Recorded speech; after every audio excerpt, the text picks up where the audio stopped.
কেউ কেউ বলে আমাদের আইয়ুব নবী বিবাহের আগে প্রেম করেছেন, তাহলে আমাদের কেন হারাম হবে? বিবাহের আগে আমাদের প্রেম ভালোবাসা হালাল করার কোনো পদ্ধতি আছে কিনা? আউযু বিল্লাহি মিনাশ শাইতানির রাজিম। এটা কেমন কথা রে ভাই? আল্লাহর নবী তার ব্যাপারে যে মিথ্যা অপবাদ দিয়েছেন, প্রথম কথা হলো আপনি তওবা করেন। আল্লাহর কোন নবী কোন গুনাহে, যে এই ধরনের গুনাহ যেগুলো নবীর নবুয়তের উপরে ত্রুটি হতে পারে বা যে কোনো ধরনের গুনাহ, আল্লাহ তাআলা এগুলো থেকে তাদেরকে মাসুম রেখেছেন। ঈমান যাওয়ার মতো কথা যদি তামাশা করে বলেন, খবরদার, এগুলো ডেঞ্জারাস অপরাধ, মহা অপরাধ। আইয়ুব আলাইহিস সালামের ব্যাপারে অনেকগুলো ইসরাইলি রিওয়ায়াত পাওয়া যায়, ইহুদিদের বর্ণনা, সেগুলোতে এই ধরনের অনেক কথা বলা আছে যেগুলো অত্যন্ত ভয়াবহ এবং সঠিক নয়, ভুল। নিজে আকাম করবেন আবার নবীকে টানতেছেন সেটার জন্য। আস্তাগফিরুল্লাহ। স্ত্রীর কথা মতো হস্তমৈথুন করা যাবে কি না? স্ত্রী হস্তমৈথুন করতে কেন বলবেন? যদি কোনো স্ত্রী হস্তমৈথুন করতে বলেন তাহলে এটা অসুস্থতা, এটি জায়েজ নয়। কোরআনে কারীমে আল্লাহ বলেছেন যে মানুষের যৌন চাহিদাকে চরিতার্থ করবার জন্য আল্লাহ বৈধ যে পথ রেখেছেন, স্বামী স্ত্রীর যে মিলনের পথ রেখেছেন, এবং বৈধ পথ ছাড়া অন্য কোনো উপায়ে যদি কেউ তার যৌন চাহিদাকে চরিতার্থ করে, আল্লাহ তাআলা বলেছেন ফাউলাইকা হুমুল আদুন, তারা সীমা লঙ্ঘনকারী। সূরা মুমিনুনের শুরুর দিককারী আয়াত থেকে বোঝা গেল যে হাত দিয়ে যদি কেউ বীর্যপাত করে তাহলে সে সীমা লঙ্ঘনকারী, কারণ এটি কোনো সুস্থ বা স্বাভাবিক পদ্ধতি নয়। বিধায় স্ত্রী চাইলেও তার হস্তমৈথুন করা জায়েজ নাই। হ্যাঁ, যদি কেউ এমন কোনো জায়গায়, এমন কোনো কঠিন সিচুয়েশনের মধ্যে পড়ে গেছেন, যে এমন পরিবেশে আছেন যে এখানে তিনি তার যৌন চাহিদা যদি তিনি কোনোভাবে অবদমন না করেন তাহলে জিনায় লিপ্ত হয়ে যাবেন, তাহলে সেক্ষেত্রে কোনো ফকিগণ ওই ব্যক্তির জন্য ওই সময়ে হস্তমৈথুনকে জায়েজ বলেছেন। আর স্ত্রীর হাত ব্যবহার করে হস্তমৈথুনকে অনেক উলামা ইকরাম জায়েজ বলেছেন, যদি মাসিকের কারণে বন্য কারণে স্ত্রীর সহবাস না করতে পারে এবং না করতে পারার কারণে গুনাহে লিপ্ত হয়ে যাওয়ার আশঙ্কা থাকে সেই ক্ষেত্রে। বাকি স্ত্রীর নির্দেশে স্বামী নিজে হস্তমৈথুন করা কোনো অবস্থাতে জায়েজ নয়। হজ করে আসার পরে নাকি ব্যবসা বাণিজ্য ও জমি জিরাতের দেখভাল করা যায় না? হজ করার পরে কেউ বৈষয়িক কাজে যুক্ত হলে বিষয়টা মানুষ মন্দ দৃষ্টিতে দেখে, এই কারণে মানুষ কর্মক্ষম অবস্থায় হজ করতে আগ্রহী হয় না। হজ করার পর কি আসলেই বৈষয়িক কাজ করা নিষিদ্ধ? প্রথম কথা হলো যে হজ করে আসার পর ব্যবসা বাণিজ্য, দুনিয়াবি কাজকাম, জমি জিরাত, ক্ষেত খামারের কাজ, এগুলো করা যায় না, এটি একেবারে ভুল ধারণা। হজ করার পরে কাজগুলো কেন করা যাবে না? এই কাজগুলো কি কোনো অপরাধ কর্ম? অপরাধ কর্ম তো নয়। সো এই কাজগুলো হজ করে আসার পর আমরা করতে পারবো। বরং মানুষ বসে বসে খাওয়া বা পরনির্ভরশীল হওয়ার চাইতে তিনি কর্মক্ষম হলেন, তিনি পরিশ্রমী হলেন, তিনি কোনো কাজে এঙ্গেজ থাকলেন, সেটা বরং অধিকতর প্রশংসনীয় ইসলাম শরিয়া দৃষ্টিকোণ থেকে সার্বিক বিচার বিবেচনায়। তো সেই জায়গা থেকে আপনি এটাকে অবশ্যই জায়েজ মনে করতে হবে এবং এটাকে অ্যাপ্রিসিয়েট করতে হবে যে একজন মানুষ হজ করে আসার পর তিনি দুনিয়ার কাজে, বিভিন্ন রকমের ব্যবসা বাণিজ্য ইত্যাদির কাজে তিনি লিপ্ত এবং সেগুলোতে তিনি এঙ্গেজ হয়েছেন। সো সেটাকে খারাপ ভাবে দেখা, এটা নিছকই আমাদের ভুল ধারণা। সংসদে নারীদের জন্য সংরক্ষিত আসন 50 থেকে বাড়িয়ে 100 করা হচ্ছে, বিষয়টা আপনি সঙ্গত মনে করেন কিনা? বিষয়টা পরিপূর্ণই অসঙ্গত। আমার বিশ্বাস এদেশের আপামর সাধারণ মানুষের মতামত নিলে সাধারণ মানুষ এটাকে গ্রহণ করবে না। এটা নারী বিদ্বেষ থেকে নয়, বরং নারীর প্রতি শুভাকাঙ্ক্ষিতা, নারীর প্রতি শ্রদ্ধার জায়গা থেকে। বিশেষ করে জুলাই আন্দোলন যেটি হয়েছে কোটার বিরুদ্ধে, সেই কোটা যখন ডাবল করে দেওয়া হয় তখন সেটা সন্দেহাতীতভাবে মেনে নেওয়ার মতো বিষয় হয় না। দ্বিতীয়ত, নারীকে আপনি সংরক্ষিত আসন দেওয়ার মানেই তাকে আপনি দুর্বল মনে করছেন। যদি আপনি মনে করেন নারী পুরুষেরই সমান, তাহলে সেক্ষেত্রে নারী তো পুরুষের সাথে লড়াই করে, নির্বাচন করে, তার যোগ্যতা দেখিয়ে তিনি সংসদে আসার কথা, কিন্তু তার জন্য আপনি কোটা করে দিচ্ছেন। তার মানে কি দাঁড়ালো? তার মানে হলো তাদেরকে আপনি দুর্বল ভাবছেন, তারা পুরুষের সাথে লড়াই করে আসতে পারবে না। হ্যাঁ, আপনি বলতে পারেন যে পুরুষের সাথে লড়াই করার মতো পরিবেশ নাই, হান নাই, তার নাই। তাহলে সেক্ষেত্রে কতদিন এই কোটা আপনি টেনে যাবেন? এই কোটা যদি নারীর জন্য করেন তাহলে অনেকের জন্য আরও কোটা করতে হবে। তাহলে সেক্ষেত্রে সেই কোটার পর আপনি কী করবেন? সেই কোটাও কি আপনি রাখবেন কিনা? আরও বহু কোটাই তো আপনাকে রাখতে হবে। মূলত আমরা তো কোটার বিরুদ্ধে প্রত্যেকটা মানুষ অবস্থান নিচ্ছে, মেধার উপরে আমরা সবাই নির্ভর করতে চাচ্ছি।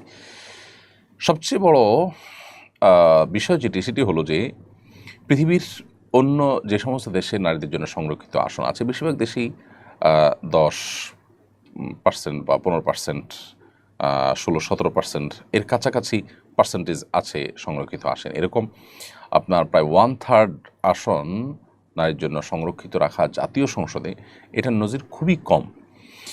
তো আমাদের দেশে দীর্ঘদিন থেকে এই যে চর্চাটা চলে আসছে, এর ফলে যেটা হয় যে বড় বড় সাহেব, বড় বড় নেতাদের মিসেসদেরকে এমপি বানানোর খাহেশ পূরণ হয়। যারা আসলে সেরকম ক্যাপাবল থাকেন না আইন প্রণয়ন করার ক্ষেত্রে, রাষ্ট্রকে তারা সার্ভ করার মতো তেমন কোনো যোগ্যতা তাদের থাকে না। বিগত সময় আমরা দেখেছি যে এই সংরক্ষিত আসনে এমপি হওয়া মহিলাদের অনেকে সংসদে কথা বলছেন, যেটা হাসির পাত্র হয়েছে, এবং একটা বক্তব্য দেওয়ার মতো যোগ্যতা, বাংলা পড়া লেখা দেখে দেখে পড়ার মতো যোগ্যতাও তাদের অনেকের ছিল না। তো তারা আসলে জাতীয় সংসদে এসে কি করবেন, রাষ্ট্রের জন্য কি দেয়ার আছে তাদের, সেটা বলার অপেক্ষা রাখে না। অথচ সংরক্ষিত আসনের সুবাদে প্রত্যেকটা দল যখন যারা ক্ষমতা আছে তারা তাদের মতো করে, বা যারা যে কোটা পাচ্ছে তারা সে অনুপাতে তাদের মতো করে লোক নির্বাচন করতে পারছে। তো এতে যোগ্য লোকদের উঠে আসার সম্ভাবনা কমে যায়, রাষ্ট্রের টাকা অপচয় হয় এবং অযোগ্য লোকরা এই সমস্ত চেয়ারগুলোতে বসে যায়। এই জন্য এটার আমরা বিরোধিতা করছি। আমরা মনে করি যে নারীকে এভাবে সম্মান দেওয়া যায় না। নারীকে যদি আপনি সংরক্ষিত আসন 100 না 200টাও দিয়ে দেন, তাতেও কি নারীকে সম্মান দিতে পারবেন? আপনি বিগত আমলে আমরা 50টা সংরক্ষিত আসন দেখেছি। সেই সংরক্ষিত আসন থাকার পর কি নারীর নির্যাতন কমে গেছে? নারীর মর্যাদা সব জায়গায় প্রতিষ্ঠিত হয়ে গেছে? সংসদের নেত্রী যিনি, তিনি নিজে খোদ নারী হওয়ার পরও, স্পিকার বিরোধী দলের নেত্রী নারী হওয়ার পরও নারীর মর্যাদা পরিপূর্ণভাবে প্রতিষ্ঠিত হয়নি। আসলে এভাবে নারীর মর্যাদা প্রতিষ্ঠিত হবে না। এটার জন্য দরকার অ্যাওয়ারনেস, এটার জন্য দরকার হলো আমাদের জানাশোনা বাড়ানো, এবং সবচেয়ে বড় কথা হলো যে ধর্মীয় অনুশাসন যদি যথাযথভাবে চর্চা করা হয়, মেনে চলা হয়, তাহলে এমনিতে ইনশাআল্লাহ বিদিনিল্লাহ এই জাতীয় যে গ্যাপগুলো আছে সেগুলো দূর হয়ে যাবে। পশ্চিমারা আমাদেরকে যে সমস্ত থিওরি দেয় অন্ধের মতো, সেগুলোকে মেনে নেওয়ার মতো একটা প্রবণতা আমাদের মধ্যে তৈরি হয়েছে। এটা হলো সবচেয়ে দুর্ভাগ্যজনক বাস্তবতা। রিয়া আসাদ আপনি লিখেছেন, যদি রক্তের কোনো সম্পর্ক না থাকে, না থেকেও কেউ ওমরা হজের টাকা দিয়ে হজে নিয়ে যেতে চায়, তবে কি সে হজ কবুল হবে? কারোর সাথে যদি আপনার মাহরামের সম্পর্ক না থাকে, রক্ত সম্পর্ক হলেই শুধু হয় না, আসলে মাহরামের সম্পর্ক থাকলে তিনি আপনার সফর সঙ্গী হয়ে হজ বা ওমরা যেতে পারেন বা সফরে যেতে পারেন। আর শুধু টাকা দিয়ে যদি আপনাকে হজ করার জন্য বা ওমরা করার জন্য কেউ হেল্প করেন, তাহলে সেক্ষেত্রে রক্ত সম্পর্কীয় মাহরাম কোনোটিই হওয়া জরুরি না। যে কোনো ব্যক্তি আপনাকে টাকা দিলে তার টাকা দিয়ে আপনি হজ বা ওমরায় করতে পারবেন। কিন্তু তার সাথে যদি নিয়ে যাওয়ার ব্যাপার থাকে, তাহলে সে লোকটা রক্ত সম্পর্কীয় শুধু না, তিনি আপনার মাহরাম হতে হবে, যার সঙ্গে আপনার বিবাহ বন্ধনে আবদ্ধ হওয়া হারাম একজন আরেক জন্য। সেরকম মানুষকে সঙ্গে নিয়েই হজে শুধুমাত্র যেতে পারবেন। অতএব রক্ত সম্পর্ক নাই এরকম মানুষ, সে আপনার অফিস কলিগ হতে পারে, অন্য কেউ হতে পারে, আপনাকে টাকা দিয়ে সাথে নিয়ে হজে যাবেন, এটি আপনার জন্য জায়েজ হবে না। আপনার সফরটা মাহরাম পুরুষকে সাথে নিয়ে হতে হবে। সাইদুল ইসলাম আপনি লিখেছেন, ডিশ লাইনের ব্যবসা করা কি জায়েজ হবে? উত্তর হলো যে ডিশ লাইনের মাধ্যমে কেউ যদি ভালো কোনো চ্যানেল নেন, যে চ্যানেলে কোরআন তেলাওয়াত আসবে, বাচ্চাদের জন্য কোনো কিছু থাকবে, হারাম কিছু থাকবে না, তাহলে সেটা জায়েজ হতে পারে। কিন্তু যদি বেশিরভাগ ক্ষেত্রেই সেখানে হারাম এবং আপনার শরিয়া নিষিদ্ধ যে বিষয় আছে সেগুলো দেখার, বা সেই সব চ্যানেলগুলো, যে চ্যানেলগুলোতে সারাক্ষণ হারামের আপনার প্রচার প্রসার হতে থাকে, সেগুলোই আপনার বেশিরভাগ ক্ষেত্রে মানুষ নেয় বা সেই চ্যানেলগুলো আপনার সাবস্ক্রাইব করে মানুষ, তাহলে সেক্ষেত্রে এই ব্যবসা করা জায়েজ হবে না। কারণ হলো, আমি ব্যবসা করা মানে মানুষকে নিশ্চিত গুনাহের দিকে ঠেলে দেওয়া।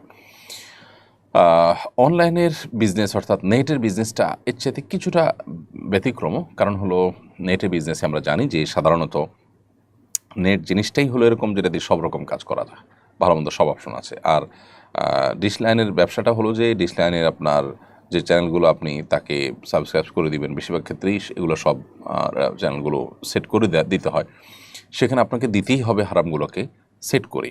তো সেই জায়গা থেকে এটি আসলে জায়েজ হওয়ার কথা নয়।